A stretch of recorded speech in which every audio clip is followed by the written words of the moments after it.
Now kind of come in and do the skin tone kind of over the hair where you did the hair, just to kind of bring that out a little bit, just that light color, just so you kind of sketch in the detail in there. You know, weak face is kind of more of a habit than anything. There's not really that much dried paint. But what it does is it can clean off the dry. It becomes a habit from having to clean off the dry paint so much. Whenever you do detail lines, you build up paint on the needle. So with doing so, you just all of a sudden you start getting into this habit. Kind of like how martial artists, you'll see them pick up their pant legs before they throw a kick. They grab onto their pant leg, and you really don't need to, but your thought is that you do. So what happens is it starts giving away what's going to happen next. So it really is a bad habit, but it becomes a habit and you don't realize you're doing it.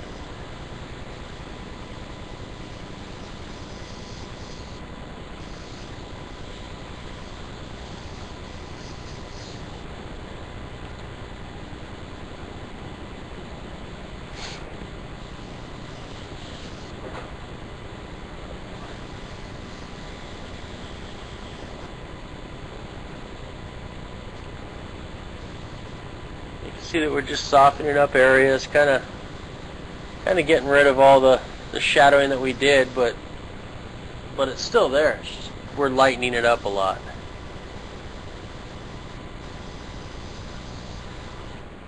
I like going back over the eyes a little bit and kind of brightening them up a little bit. Although we're going to darken them up towards the end.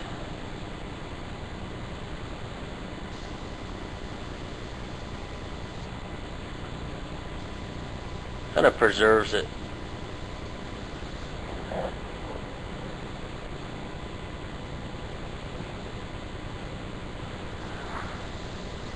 He kind of has these white streaks inside his hair.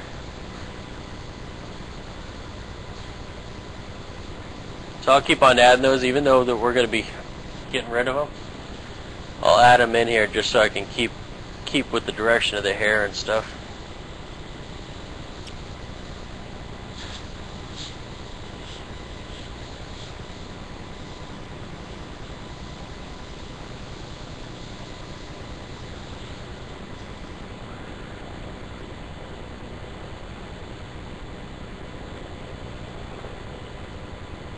Now I'm going to come in here and start adding some of that detail to the eyes. Just that little line right here.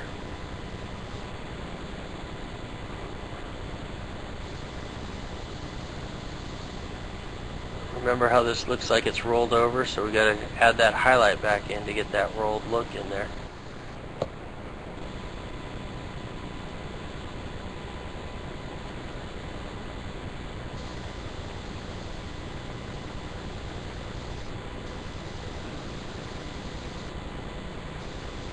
Right in here he has a little tiny highlight, a little light reflecting off of him.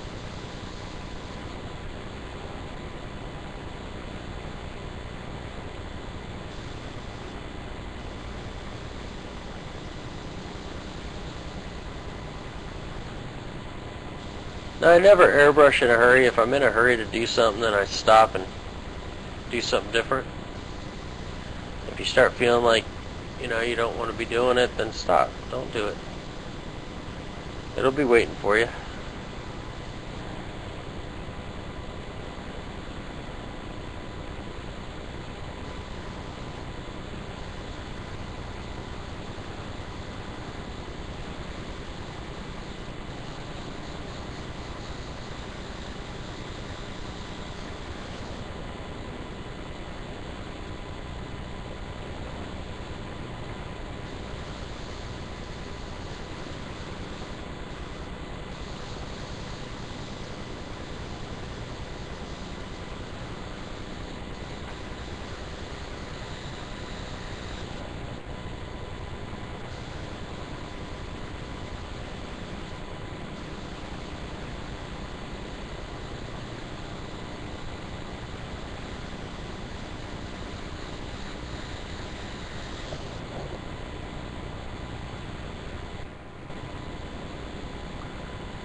So we just go in there and kind of slightly soften the lines up.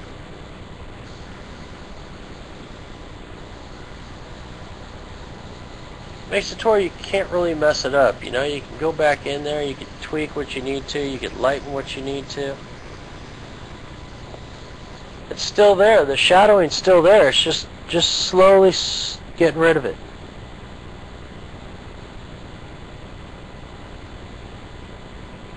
Thanks, Ann.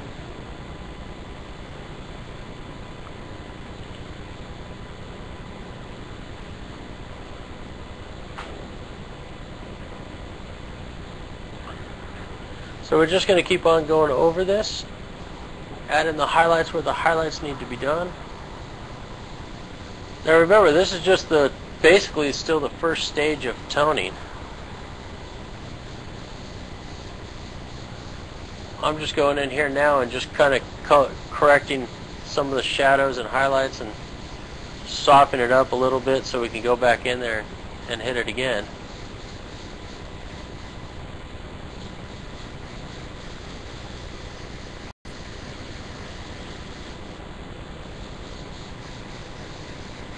Now the way that I do my portraits isn't the fastest way to do them, I'm sure. I'm sure people have a lot faster methods and quicker methods, probably better methods, but this is just the way I do it. That's kind of the only way I could share with you guys, is the way that I've made money in my past with it.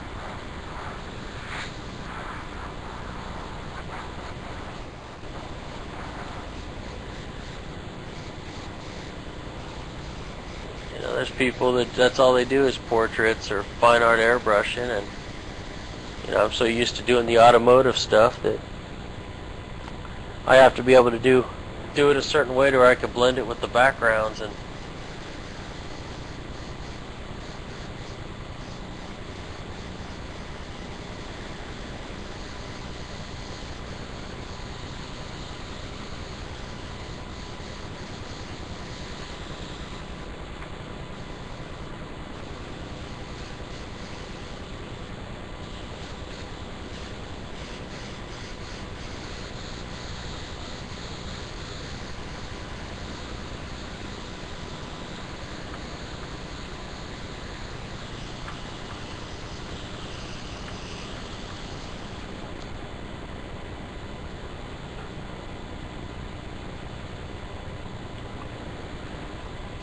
but we're just slowly working our magic here. Like I said, it's not a fast process, but it's a process.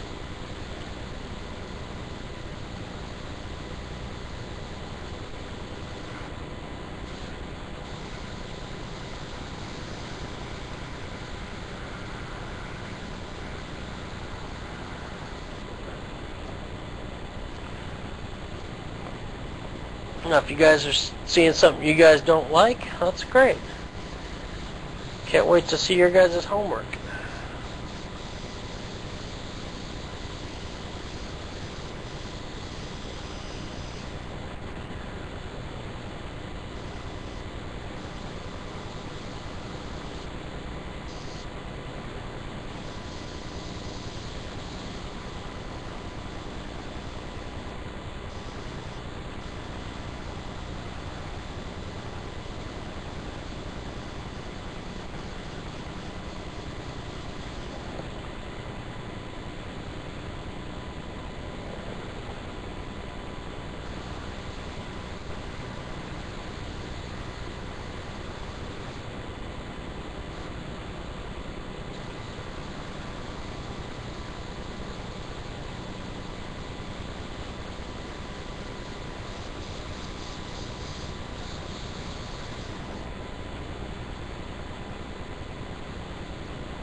So I'm hoping we can get more people doing the class this time, following it along.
So as you can see, I softened everything up. Got real soft lines now.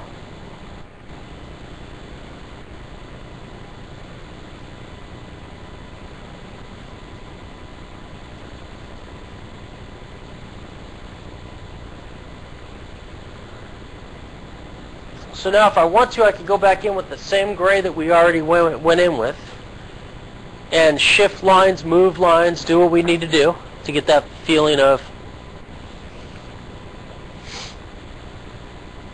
what's up, Eric? Get that feeling of getting everything correct.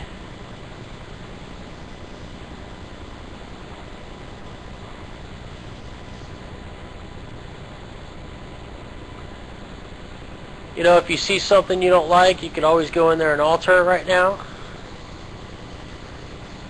And you can see the colors that I'm using are so soft, so close to each other. But the object is to try to get each color, each stage to where you're comfortable with that stage. You know, when you get done with the stage, you should be able to look at it and go, okay, that's a nice soft image. We can leave it like that, you know, or we can go in with the next stage. Try to make it look like each, when you're doing this type of layering, you want to make each stage look like it's close to it.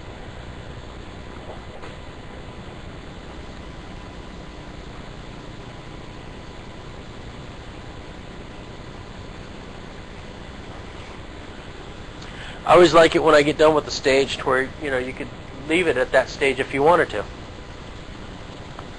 You know, try to make each layer look like its own finished layer.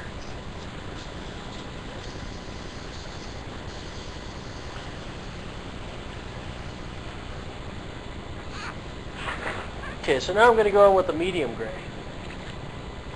That was our light gray.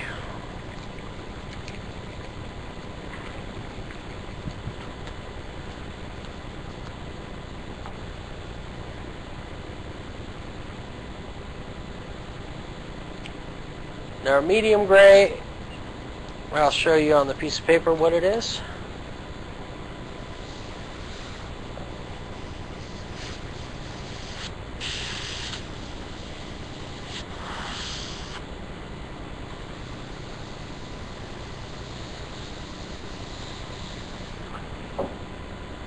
There's our medium gray,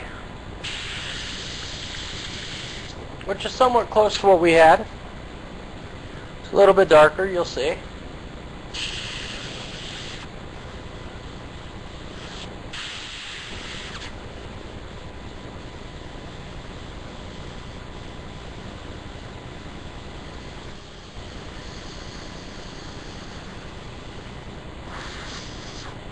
Now, just like the first gray, we'll go into where it's black and we'll hit that. Now you can see the difference here.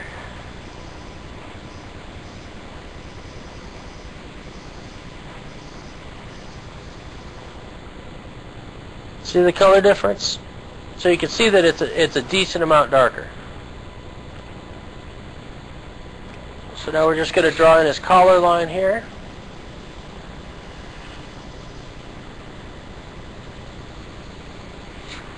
Now you notice when I draw straight lines, I use two hands holding the airbrush. Sometimes I'll take my finger and drag it on the surface. So that way it holds my distance exactly where it needs to be.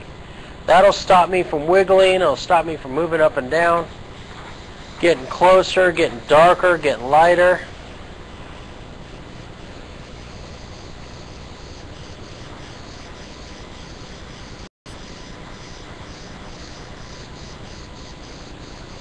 Now just like before, it's important to wrap that canvas. Make sure you get that color underneath, just in case the customer doesn't want to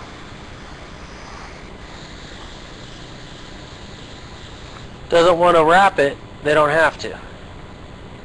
Sometimes what you could do is set something up in between here.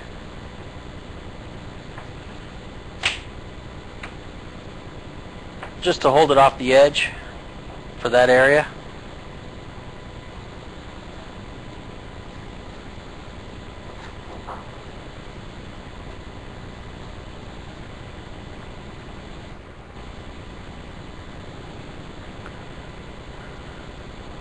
then you can get up in there. Okay, so now I'm going to go to the dark areas. Make sure to stay with the dark. Now you're going to have to be a little bit more careful with this because it's so dark. And you just want to hit the darker edges, just like the skull that we did. If you remember, we did all the layering with the light shadow, and then we just came in and we started drawing all the darker colors, and the darker colors started getting smaller and smaller and smaller and smaller. Pretty soon there's no place to add a dark color. So what you're doing here is you're just coming in and drawing the detail. Now we're going to go darker, so this is not the darkest color. But you want to try to get that dark color to where when you're done, you could say, okay, we'll just leave it like that and it looks like a light charcoal sketch. When you start getting into that, then you know that each layer is complete. Now to do the hair right here, I'm just going in and doing some dagger strokes. And then where it's a little more solid, I'll do a little bit broader strokes and kind of overlap a little bit. Kind of fill it in. And then come back in and allow some white areas to open up.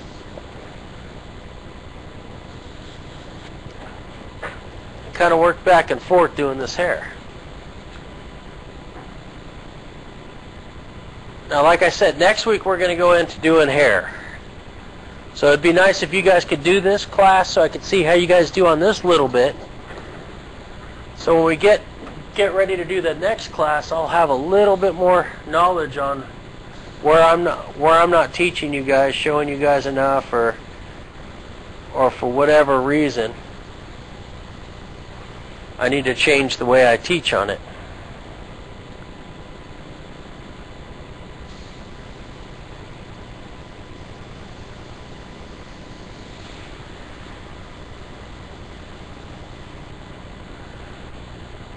Now, like I said, you want to make sure you get sharp detail lines on the ears, wherever they need sharp lines or soft lines. You want to make sure that you just kind of don't forget about the ear and just kind of say, well, you know, that's good enough.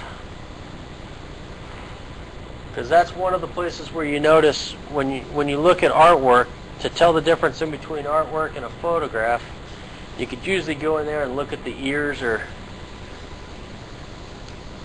one of the other lines, and you could see that it's not, they didn't take the time to get that section done.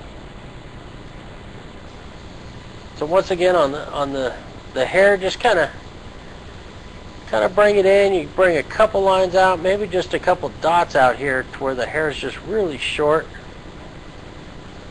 and then you come in and start drawing that pattern. Now we already have the shift of the hair, the direction of it, so you can see where that is. So what you're going to do is just sit there and continue with that pattern. Now if you look, this area is almost solid black, so we'll be able to come in here and kind of do a gradual fill in here, and then kind of just bring the strokes out and just kind of allow it to kind of fade out.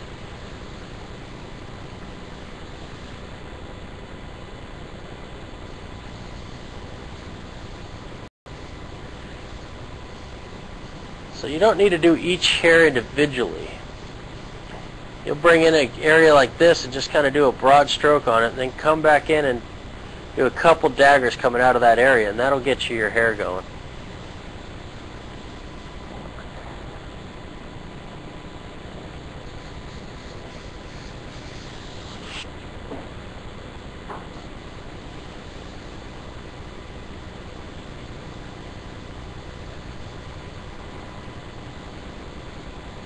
Now this is where you end up dragging needles and bending needles because you're so close to the surface to get these little hairlines.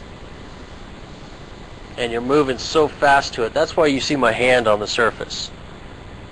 You see that I'm not sitting there just trying to sketch it this way, because if you go in too close, you'll end up bending the needle. This way, I don't have to worry about that. Unless my hand falls through the canvas, there's no way for me to bend that needle.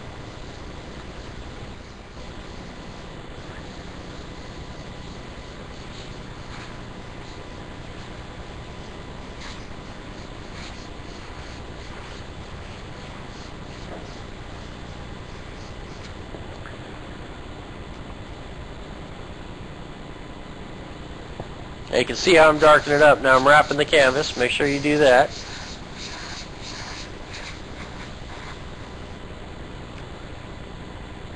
And the ear, make sure you get all that definition into that ear. Ear goes up underneath that hair even. So you got to kind of slightly draw in some of that detail of that ear in there.